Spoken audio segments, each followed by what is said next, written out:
Yeah. Oh, hello. Hi. I heard something about having a skinny head. Me too. Yeah, What's that about? What about my skinny head? What?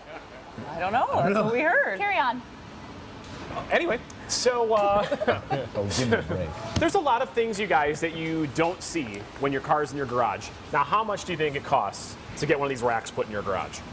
Very expensive. A rack like this would probably be $10,000. But the alternative is to bring it into a place like this and get it looked at, because you can see things. Now, this is an interesting story. Right. Because you were looking at something and found So we have a something gentleman come in for just a routine oil change. He's heading to Florida next week. Okay. And what we found is he needed a couple fluid maintenances. We had to change out. And we also have a tie rod end, which is part of the steering system. Oh, this is something you don't normally see. That we don't normally see. And this tie rod has had too much play in it. If we have play, we're going to wear out our tires. We're not going to have control of the vehicle. And if we get too much play for too long, that could snap off, and then we've got no control. You loose, and then you basically now you can still steer, but it's, you're just you can not steer, have... but you're also going to get a lot of tire wear because that tire is going to be walking back and forth like this while you're driving straight. Now, is this something that you would bring the customer in and say, "Hey, look, this is kind of..." And you can see him screwing in the new tie rod right. All the brand new ones going. Look at this as it happens. Yep.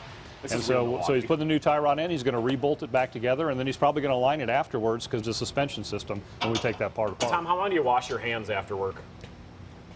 How long does it take? Good couple minutes. Just a couple minutes, that's it? Okay, I was always curious. We've got really good soap. That's the best part. Now, can people get that soap? Or is that's secret soap? We got secret It's soap. secret soap. Right, carry on, Tom. Now, over here, this is something I thought was... Now, this totally doesn't have anything to do with, I guess, you don't drop the engine to get your car ready for winter. So in this case, we had an antifreeze leak in the top of the motor.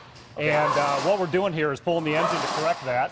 This is the kind of thing that can happen if you don't change out your antifreeze. So it basically wasn't changed. You got fluids kind of going all over the place. Basically, as that fluid stays in there a long time, the pH level gets higher and it starts to become caustic. It starts to chew seals up. It eats away at the engine. It eats away at the seals, and then once we get seal leaks, then we start having leaks in other issues. So if you've never seen an engine dropped out of a car, and this is not only the engine, this is the whole power plant for the vehicle. It's the engine and transmission. Holy moly! So there's nothing in there. So this is the only thing that's left in here is the drive shaft and the tires and so forth. We could make this like a real Milwaukee clown car. It could pop out of the hood. Now there's no engine in it. All right, well, we'll get that laundry list.